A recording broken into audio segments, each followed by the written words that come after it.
Peut-être que tu trouves cette rentrée challengeante, compliquée, éprouvante ou stimulante et que tu as besoin de conseils pour y voir plus clair.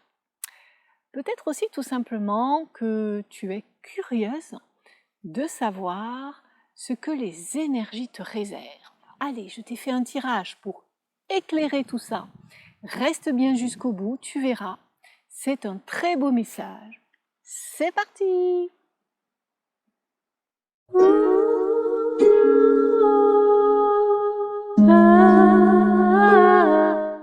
Bonjour et bienvenue à toi, exploratrice de la conscience, curieuse des mondes subtils, dans cette vidéo et sur ma chaîne. J'espère que tu vas bien, que tu as bien profité de ton été, plutôt caniculaire, avouons-le, et que tu es prête pour la rentrée. Je me suis dit que pour tous les moments de passage, ce serait intéressant de t'offrir un tirage sur ce que nous conseillent les énergies du moment. Alors, petit avertissement avant de commencer, que tu tombes sur cette vidéo au moment où elle sort, ou peut-être plus tard, c'est probablement que tu as à recevoir ce message maintenant. Donc ce tirage restera encore valable longtemps. Alors, première carte que j'ai tirée, c'est la roue de la fortune. Alors, la thématique ou la symbolique de la roue de la fortune, c'est notamment fin d'un cycle, début d'un nouveau. Par exemple aussi la fin d'un cycle, l'attente de la force pour mettre en mouvement le cycle suivant, la clôture du passé, l'attente de l'avenir, la reconversion, le changement de chemin.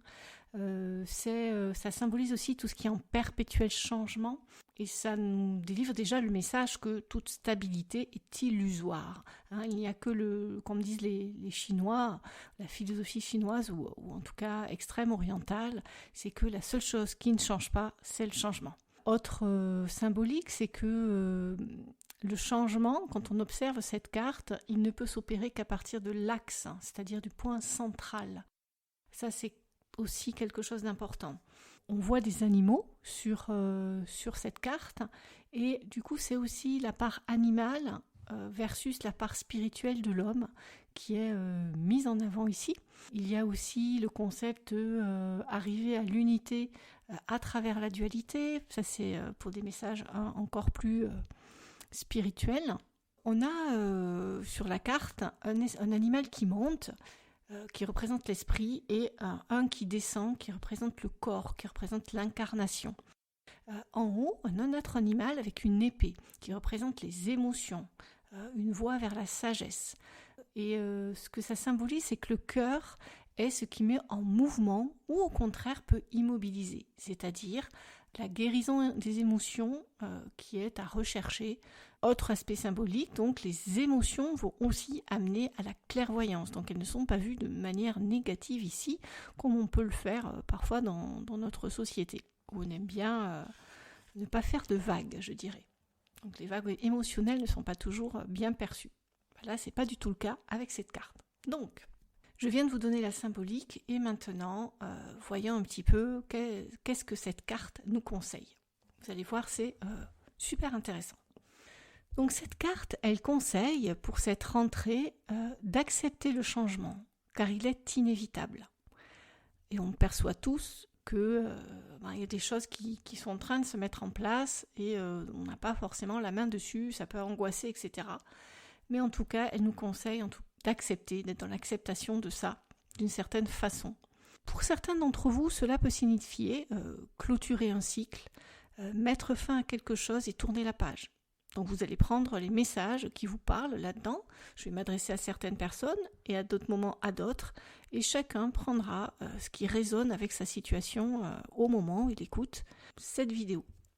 Donc pour celles et ceux qui ont déjà passé cette étape de tourner la page, de mettre fin à quelque chose, par contre, cette carte va conseiller d'accueillir le nouveau et le nouveau cycle qui arrive.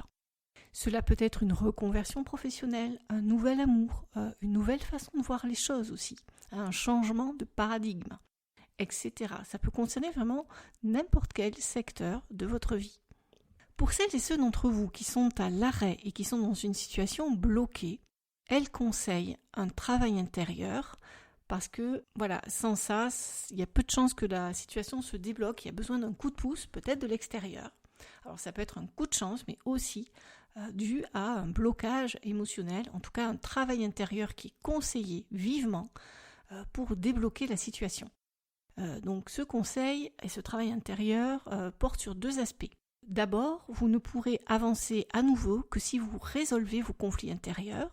Sur un plan plus spirituel, vous devez retourner à l'unité, qui est le centre de la roue, comme je l'ai dit tout à l'heure, et sortir de la dualité sur la question qui vous préoccupe et vous bloque en ce moment. Donc regardez tous les aspects, l'avers et le revers de la médaille, vraiment pour englober les choses, prendre du recul.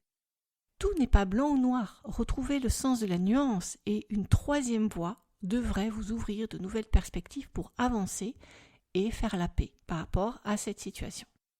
Le 2e aspect à travailler en cette rentrée par rapport à des situations bloquées, qui peut être très bien en lien avec le premier, c'est le niveau émotionnel. Il nous est conseillé de travailler à la guérison d'émotions non résolues, car c'est ce qui peut bloquer la situation, mais également de fluidifier notre relation à nos émotions, car le cœur, qui est le centre de la roue, est ce qui va remettre les choses en mouvement. C'est lui qui a la solution, car c'est de lui, si on sait l'écouter, que vient notre sagesse et notre clairvoyance. Waouh, quel conseil vraiment profond de cette carte.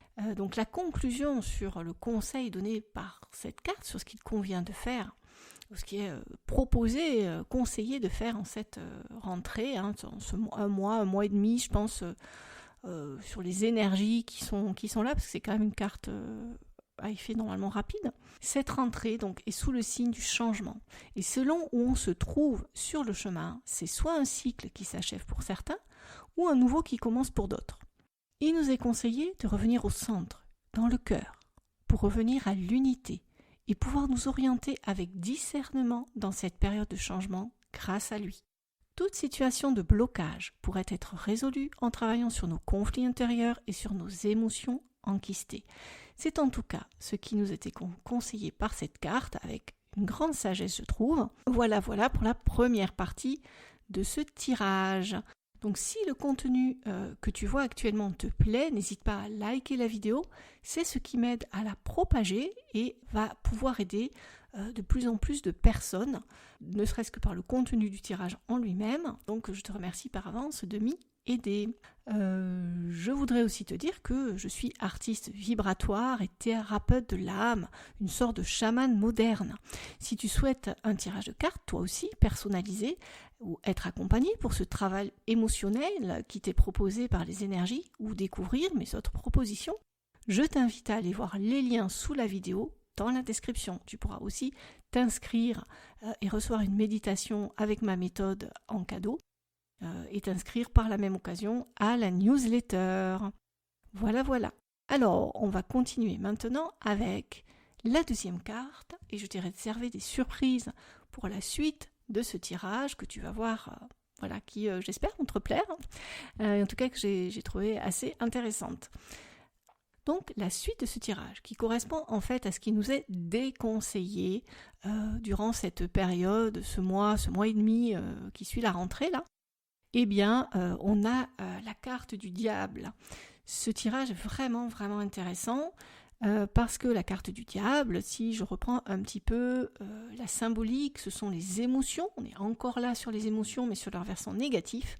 Sur ce tout à l'heure, on était sur ce qu'elles peuvent nous apporter, comment les gérer, etc. Et ici, on est plus sur leur versant négatif et des pièges qu'elles peuvent, dans lesquels on peut tomber dans notre relation avec les émotions. Le diable, sa symbolique, ce sont donc les émotions, les pulsions incontrôlées, c'est aussi l'inconscient, mais c'est aussi tout ce qui est autoritarisme, mensonge, duperie, manipulation, contrat frauduleux. Il y a aussi 2 personnages que tu as sur la carte qui sont attachés à un personnage plus grand au-dessus d'eux et donc qui sont comme en esclavage, donc ça symbolise vraiment l'esclavage, le matérialisme, l'argent, les peurs, les passions, les tentations, et ces fils qui relient les 2 personnages au personnage principal, ils peuvent autant avoir comme symbolique l'esclavage, mais aussi la dépendance, les comportements aussi autodestructeurs, c'est-à-dire que On va vers une personne autoritaire, un pervers narcissique, personne qui ne nous veut pas du bien, qui est calculatrice, hein, qui est manipulatrice, et on va vers une autodestruction quelque part. Donc cette carte, en fait, elle nous parle aussi des émotions. Waouh, il semble que beaucoup d'entre nous sommes soit très chahutés, soit aux prises avec elles en ce moment. Vous me direz peut-être dans les commentaires ce que vous vivez, mais voilà, tout porte sur les émotions d'après ce que semble dire ce tirage. En tout cas, qu'elles ont une place importante, qu'il faut être vigilant là-dessus. Donc pour cette rentrée, la carte du diable nous dit en fait la même chose que la première. C'est juste le revers de la médaille, hein. Tout est cohérent, c'est impressionnant d'ailleurs. Elle nous conseille de prêter une grande attention à nos émotions, en fait. Parce qu'en fait, il va être crucial, les amis, de bien les gérer et de bien s'en occuper. C'est clair. Sinon, le risque, en fait, c'est ce que nous signale cette carte, c'est d'être complètement dépassé car on n'a pas su les gérer et in fine d'être submergé, drivé par notre inconscient et nos pulsions. Et ça ne va pas aller dans le bon sens pour nous. Donc là, il est déconseillé de se laisser aller un peu trop dans ce sens. Donc les émotions en question peuvent être des peurs, des passions amoureuses, des tentations de toutes sortes en fait. Et là, il est vivement déconseillé d'aller dans ce sens. Aussi, si vous hésitiez dans le domaine amoureux par exemple, car vous êtes attiré par quelqu'un, il est clair que ce n'est pas la bonne personne et que ce ne sera au mieux qu'un feu de paille. Au pire, vous risquez de tomber sur une personne qui n'en a rien à faire de vous, un flambeur, un manipulateur. Idem pour d'autres domaines. Évitez les décisions sur un coup de tête, les achats impulsifs, etc. Car vous avez de grandes chances d'être dans l'illusion et de le regretter. En tout cas, c'est ce que nous signale cette carte. En ce moment, les émotions semblent très fortes dans les énergies. Cette carte met aussi en garde contre les mensonges et la manipulation. Regardez le personnage du diable, c'est un dictateur en fait qui subjugue les deux personnages qui sont en réalité enchaînés à lui. Sur le plan plus global, je dirais que cela va bien avec des discours qui jouent sur nos peurs pour nous servir une propagande de plus en plus voyante dans les médias. Je ne vous fais pas un dessin en tant qu'artiste. Je pense que cette carte, elle tombe très bien pour nous avertir aussi au niveau plus global. Attention en tout cas à qui vous écoutez, car ce que l'on vous dit n'est pas la vérité et n'est là que pour vous maintenir dans un état de dépendance au profit d'autres qui veulent asseoir leur pouvoir. C'est vrai, à un niveau individuel comme collectif. Et c'est ce que je trouve fabuleux depuis que j'ai commencé à vous faire des tirages sur la chaîne. Je m'adresse autant au niveau collectif qu'individuel, c'est-à-dire quand je tire les cartes, c'est pour savoir un petit peu quelles sont les énergies, qu'est-ce qui nous est conseillé en ce moment, etc. Et à chaque fois, je suis vraiment frappée d'une part de la cohérence, de la limpidité. Là aussi, dites-moi en commentaire comment ça s'est passé pour vous pour les derniers tirages et comment celui-ci vous résonne. Mais je suis vraiment frappée comment ça peut parler au niveau de chaque personne et à la fois au niveau vraiment sociétal, individuel. Chaque fois ça tombe pile, regardez ce qui se passe dans les médias, etc. Comme je disais tout à l'heure, je ne vous fais pas un dessin, c'est pas le but de cette chaîne, voilà. Mais on n'est pas dupe pour autant que ce soit moi, que ce soit la communauté. Je pense que vous êtes des personnes éclairées et en tout cas c'est dans ce sens, dans le sens de la conscience qu'on va. Donc tout est cohérent dans les conseils qui nous sont donnés en tout cas pour la préserver ou pour grandir dans ce domaine aussi. Donc en conclusion sur cette carte, et attendez parce que après la conclusion j'ai complété le tirage en fait et j'ai encore plusieurs surprises qui vont suivre juste après. Donc conclusion en tout cas de cette carte, si je résume. La carte du diable nous met en garde contre une mauvaise gestion émotionnelle car des émotions on va en avoir en cette rentrée. Et ce qui est complètement cohérent avec l'invitation d'apprendre à les gérer, d'aller les libérer, etc. D'aller guérir le passé, etc. pour ne pas justement se faire embarquer parce que c'est du pain béni tout ça pour des manipulateurs, n'est-ce pas? Donc certaines sont peut-être générées par des personnes toxiques et manipulatrices dans notre entourage proche ou sur un plan plus large et sociétal qui va nous impacter. Il nous est donc demandé de faire très attention à nos schémas de dépendance, d'auto-sabotage inconscient, et aussi de faire la part des choses, de se poser avant toute décision importante. Donc posez-vous, centrez-vous. Cela va autant sur le plan individuel que collectif, comme je disais, et comme d'habitude, je suis toujours étonnée, mais cela marche à l'échelle de notre vie comme de notre société. C'est vraiment un très bon miroir. Alors, j'ai aussi donc en surprise pour ce tirage J'ai voulu tirer 2 cartes supplémentaires aujourd'hui. La dernière fois, vous vous rappelez, j'en ai tiré une de plus sur les émotions. C'est ce que j'ai fait. Donc la première, comme la dernière fois, c'est une carte émotion. Donc on y va, c'est parti. Le résultat est vraiment intéressant. J'ai tiré la carte intriguée. Alors ce que je ressens au niveau de cette carte, c'est que ce n'est pas, comme la dernière fois, l'émotion principale qui colore la période de la rentrée. C'est plutôt un conseil, une invitation à faire preuve de curiosité et d'ouverture envers nos propres réactions et émotions, par exemple. De cette façon, nous pouvons aller à la découverte de cet être mystérieux que nous sommes parfois pour nous-mêmes, voire souvent, et aussi de nos réactions. Cette curiosité pouvant nous mener à la connaissance et à la maîtrise de soi et au cœur dont parlait donc le centre de l'être que nous sommes, au cœur de la roue de la fortune. Celui, donc la partie qui la met en fait en mouvement. Et je n'ai pas non plus donc résisté, ça c'est la deuxième surprise, à tirer une autre carte d'un très beau jeu que j'ai depuis quelques mois et que j'adore. Je l'ai testé avant de vous le partager.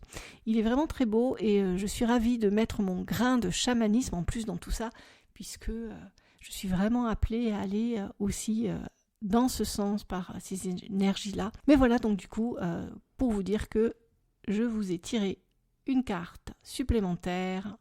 Et donc attention, roulement de tambour, j'ai tiré le lapin. En fait, pour vous expliquer le pourquoi j'ai tiré cette carte, quand même, il y avait une raison, c'est que je voulais préciser un petit peu la carte la roue de la fortune. Et c'est juste incroyable, parce que le lapin nous parle de fertilité, mais également de cycle, comme la roue de la fortune, qui nous parle du cycle de la vie, etc.